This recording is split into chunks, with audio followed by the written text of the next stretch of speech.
Hello అండి, welcome to my channel. నేను మీ శ్రీలత. మీరు నా ఛానల్ను ఫస్ట్ టైం చూస్తుంటే సబ్స్క్రైబ్ చేసుకోండి. నా వీడియోస్ నచ్చితే లైక్ చేయండి, షేర్ కూడా చేయండి. నేనైతే ఈరోజు వెజిటేబుల్ పలావ్ చేస్తున్నానండి. చాలా సింపుల్గా ఎంతో టేస్టీగా ఇంట్లోనే చేసుకునే లాగా ఎలా చేయాలో చూపిస్తున్నాను.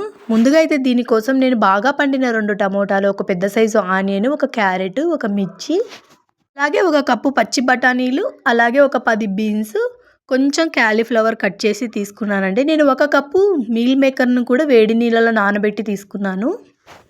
ప్యాన్ పెట్టేసుకొని నేను ఒక 2 స్పూన్ల ఆయిల్, అలాగే 1 స్పూన్ నెయ్యి వేసానండి. మీరు కావాలనుకుంటే ఏదైనా ఒకటైనా యూజ్ చేయొచ్చు, నెయ్యి అయినా లేదా నూనె అయినా యూజ్ చేయొచ్చండి.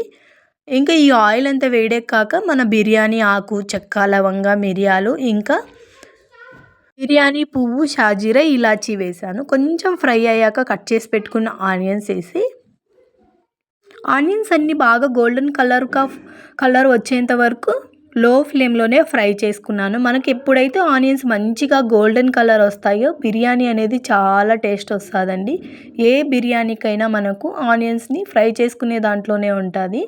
లో ఫ్లేమ్లో పెట్టుకొని ఆనియన్స్ అన్నీ గోల్డెన్ కలర్ వచ్చేంత వరకు ఫ్రై చేసుకోవాలి. ఇలా మంచిగా కలర్ వచ్చేంత వరకు ఫ్రై చేసుకొని ఇందులోనే కట్ చేసి పెట్టుకున్న టమోటాలను కూడా యాడ్ చేయాలి. మనకి టమోటా వేస్తే మనకి పులావ్ అనేది మంచి కలర్ వస్తుంది. ఈ వెజిటేబుల్ బిర్యానీ కోసం నేను బాగా పండిన టమోటాలు తీసుకున్నానండి. అలాగే మిర్చి కూడా యాడ్ చేసి ఒక 2 మినిట్స్ లో ఫ్లేమ్లో పెట్టేశాను. మూత పెట్టేసి టమోటా అంతా బాగా మగ్గిపోయి సాఫ్ట్గా అవుతుంది. అలాగే రుచికి సరిపడా ఉప్పు కూడా వేసానండి. మనము ఇలా టమోటా అంతా మగ్గిపోయాక మెంతి కూర, అలాగే పుదీనా, కొత్తిమీర వేసుకుంటే ఈ ఆకుకూరలు అనేవి బాగా మగ్గిపోతాయి. మనకి ఆకుకూరలు వేయడం వల్ల ఈ బిర్యానీ అనేది మంచి టేస్ట్ వస్తుంది. చాలామంది మెంతికూర వేయరు, కానీ బిర్యానీలో మెంతికూర వేసుకోండి, చాలా బాగుంటుంది వెజిటేబుల్ బిర్యానీలో. 2 మినిట్స్ ఆకుకూరలన్నీ మగ్గిపోయాక ఇందులోకి బఠానీ వేసానండి. కొంచెం బఠానీ ఉడికేకి టైం తీసుకుంటుంది కాబట్టి ముందుగా అయితే బఠానీని వేసాను. అలాగే క్యారెట్ కూడా వేసుకొని మగ్గించుకున్నాను 2 మినిట్స్ అలా. మనం కట్ చేసి పెట్టుకున్న బీన్స్ కూడా వేసాను. వీటన్నిటిని బాగా కలుపుకొని మూత పెట్టేసుకొని లో ఫ్లేమ్లోనే ఒక 5 మినిట్స్ ఉడికించుకున్నామంటే బఠానీ అనేది చాలా తొందరగా ఉడికిపోతుంది. మనకి ఇవన్నీ చాలా మగ్గిపోవడం వల్ల ఉడికేటప్పుడు తొందరగా ఉడికిపోతాయి. అలాగే నేను ఫ్రెష్గా దంచుకున్న అల్లం వెల్లుల్లి పేస్ట్ వేసానండి. అల్లం వెల్లుల్లి పేస్ట్ కూడా పచ్చివాసన పోయేంత వరకు మగ్గించుకోవాలి. మధ్య మధ్యలో ఇలా తిప్పుకుంటూ ఈ కూరగాయలన్నీ ఉడికేంత వరకు లో ఫ్లేమ్లోనే పెట్టుకోవాలి. మంచిగా స్మెల్ వస్తుంటుంది బాగా ఇవన్నీ ఉడుకుతున్నప్పుడు. మనం ఇలా మూత పెట్టేసుకొని ఒక 5 మినిట్స్ వదిలేసామంటే బాగా ఈజీగా మగ్గిపోతాయండి కూరగాయలన్నీ. పిల్లలు కూరగాయలు తినాలంటే తినరు కదా, ఇలాగ బిర్యానీలో కనుక వేసి ఇచ్చామంటే చాలా ఇష్టంగా తింటారు. వాళ్ళు చూసేకి కలర్ఫుల్గా కూడా అనిపిస్తుంది. లాస్ట్లో క్యాలీఫ్లవర్ వేసానండి. ముందుగా క్యాలీఫ్లవర్ వేసామంటే తొందరగా ఉడికిపోతుంది. క్యాలీఫ్లవర్ ఉడికేకి ఎక్కువ టైం తీసుకోదు, అందుకని చెప్పేసి నేను లాస్ట్లో వేసాను క్యాలీఫ్లవర్ని. ఇందులోకి కావాలనుకుంటే డబల్ బీన్స్ కూడా వేసుకోవచ్చు, గింజల్ని. అలాగే అది వేడి నీళ్ళలో నానబెట్టుకున్న మీల్ మేకర్లను కూడా ఇందులోనే యాడ్ చేశాను. చేసి ఇంకా మసాలాలన్నీ పట్టేంత వరకు ఒక 2 మినిట్స్ అటు ఇటు తిప్పుకుంటూ ఫ్రై చేసుకున్నాను. మరీ ఎక్కువ తిప్పితే కూరగాయలన్నీ చెదిరిపోతాయని చెప్పేసి 2 మినిట్స్ అలా తిప్పేసుకున్నానండి. మనకి ఇవి మగ్గుతున్నప్పుడు మంచి స్మెల్ వస్తుంది, పచ్చివాసన అంతా పోయి.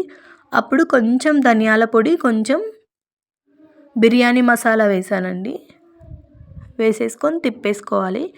నేను ఒక 1 అవర్ ముందు ఒక గ్లాస్ రైస్ని అయితే నానబెట్టుకున్నాను. మీరు బాస్మతి రైస్ తీసుకునే పాటైతే 1 గ్లాస్ బాస్మతి రైస్కి 1.5 గ్లాస్ వాటర్ తీసుకోండి. నేను నార్మల్ రైస్ తీసుకున్నాను. 1 గ్లాస్ రైస్కి 2 గ్లాసెస్ ఆఫ్ వాటర్ తీసుకున్నాను నేను. వాటర్ అంతా యాడ్ చేసుకున్నాక ఒక 5 మినిట్స్ వదిలేసామంటే వాటర్ అంతా బాగా బాయిల్ అవుతుంది. మనం ఆల్రెడీ నానబెట్టుకున్న రైస్ని వాటర్ లేకుండా ఇందులోకి వేసేసుకోవాలి. ఇలా ఉడుకుతున్నప్పుడు కనుక రైస్ని వేసుకుంటే రైస్ అనేది తొందరగా మగ్గిపోతుంది, ఎక్కువ టైం తీసుకోదు. మనకు ఆల్రెడీ వాటర్లో ఉడికించుకోవడం వల్ల కూరగాయలు కూడా ఏవైనా ఉడకకపోతే ఉడికిపోతాయి. ఇంకా ఆల్రెడీ వాటర్ లేకుండా రైస్ని అంతా ఇందులో వేసేసుకొని ఒక 5 మినిట్స్ హై ఫ్లేమ్లో పెట్టుకొని బిర్యానీని అయితే ఉడికించుకోవాలి. కొంచెం బాగా బిర్యానీ ఉడుకు పట్టాక లో ఫ్లేమ్లో పెట్టేసుకొని మూత పెట్టేసుకొని ఒక 5 మినిట్స్ వదిలేసామంటే బాగా ఉడికిపోతుంది. మీకు కావాలనుకుంటే కొంచెం గరం మసాలా కూడా వేసుకోవచ్చు. నేను గరం మసాలా అయితే వేయలేదు. ఇలా ఉడుకుతుంది అన్నప్పుడు ఫ్లేమ్ తగ్గించేసుకొని మూత పెట్టేసుకొని వదిలేసేయాలి. ఒక 5 మినిట్స్ వదిలేసామంటే మనకు రైస్ అనేది బాగా మగ్గిపోతుంది. చూడండి, దగ్గర ఒక 70% రైస్ ఉడికిపోయింది. ఇంకా అలా ఒక 5 మినిట్స్ లో ఫ్లేమ్లో వదిలేసామంటే మనకు బిర్యానీ అనేది రెడీ అయిపోతుంది. చాలా సింపుల్గా, అసలు రైస్ ఒక్కొక్క మెతుకు అంటుకోకుండా చాలా పర్ఫెక్ట్గా మనకైతే వెజిటేబుల్ బిర్యానీ అయితే రెడీ అయిపోయిందండి. నేనైతే ఈరోజు బిర్యానీలోకి గుత్తి వంకాయ కర్రీ చేశాను. కాంబినేషన్ చాలా బాగుంటుంది.